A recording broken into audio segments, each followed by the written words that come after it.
Couple things that you need to understand. Zach do not owe you anything.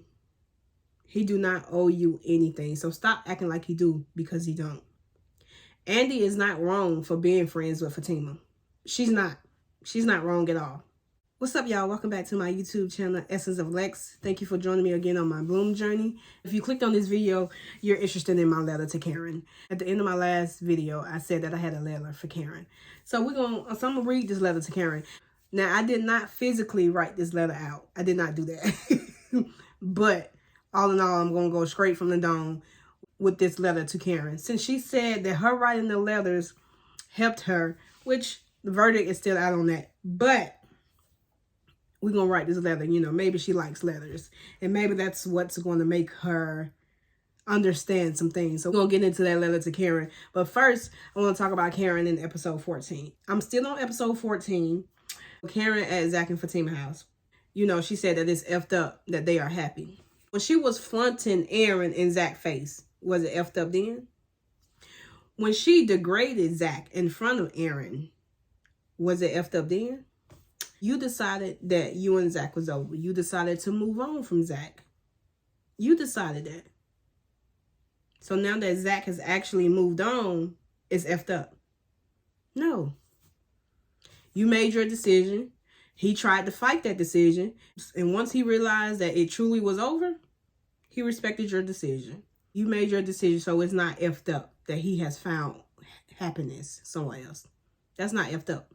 Moving on to when Karen shows up at Andy's spots with Sabrina and Danny and all of them. He asked Andy, did she know that they was engaged?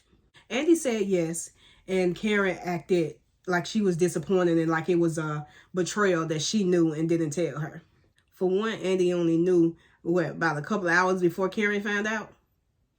But even if she had known all along, even if she had known from the very jump since they had got engaged, like Andy said, that wasn't her business to tell. That wasn't her business to tell. It was her ex business to tell her. Emphasis on ex. Because Karen seems to think she still have certain, how do you call it? I don't know how you call it, but she think that anything concerning Zach, she's supposed to know. No. No. You're not his woman anymore. That's why I said emphasis on ex. And another thing that I want to say is, Andy said she was proud of Karen. Then I think Sabrina said that she was proud of Karen and all this. I don't know what they're proud of exactly, because, you know, I don't know.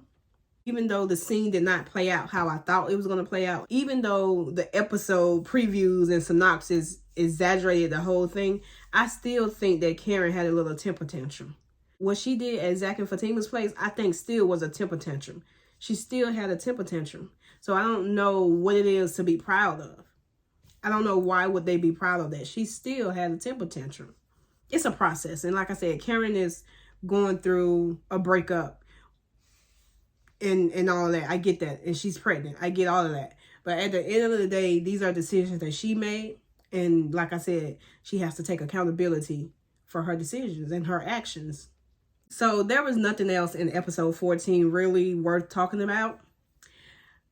Yeah, I don't think there was nothing else in episode 14 that I want to talk about. So, in saying that, I'm going to go ahead and get into this letter to Karen. Dear Karen, I'm going to get straight to the point. This is not a bash letter. This is not a bash letter. This is simply a letter to hopefully make you understand certain things. So, you know, bring certain things to light. And maybe you need to hear it out loud. Sometimes I think people need to actually hear things out loud for it to make sense to them and for it to actually stick. First things first, you and Zach was not right for each other. You were not right for him. He wasn't right for you. And that's okay. It happens. We go through life trying to find that right person that we're meant to be with forever. We have to understand that every person we come across, you know, may not be for a lifetime. We have to understand that some people come into our life, relationship, friendship, whatever the case may be, some people come into our life simply for a season. Until you find that person that you're supposed to be with for the rest of your life. You have to understand that God is taking us through certain things to learn certain lessons. And He's preparing us for that right person.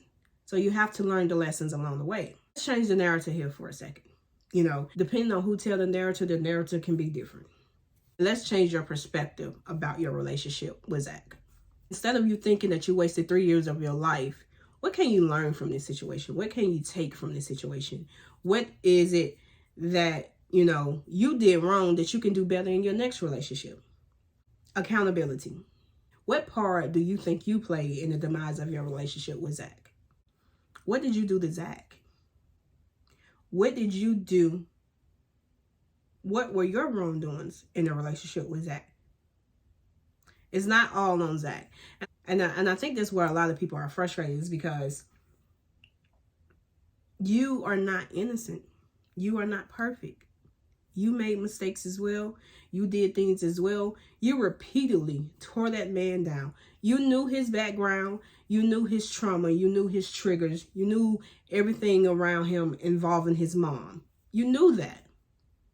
And you repeatedly tore him down. You broke that man down. You broke him down. Time and time and time again.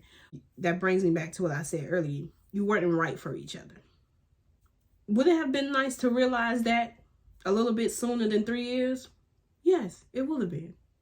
Just maybe you had to go through those 3 years to learn what it is that you needed to learn. And taking accountability is hard. It really is. Karen, you are not the first person to be here. And you won't be the last person to be here. I do want you to know that you'll get through it. You'll get through it. You said enough was enough. You said you was done with Zach. You made your decision to move on.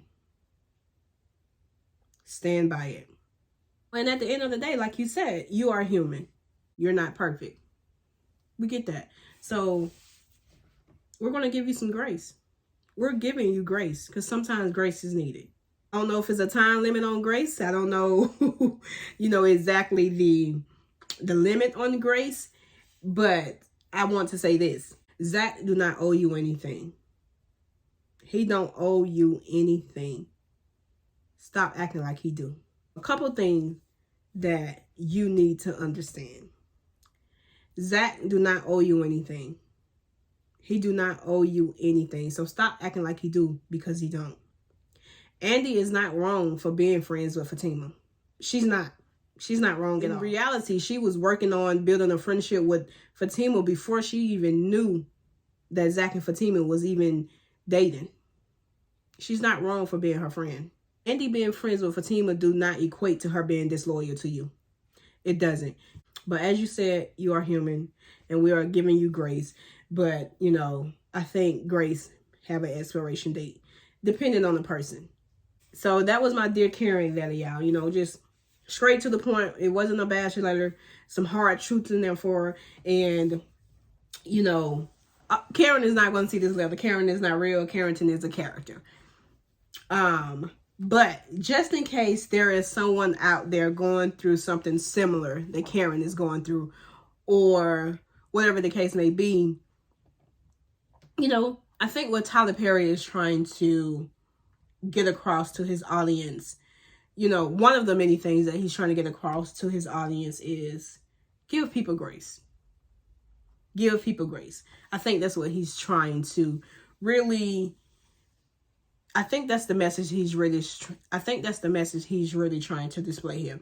Now, because nobody is perfect, so we have to give grace. But like I said in this letter, grace do have an expiration date. But that's all I got to say about episode 14, y'all.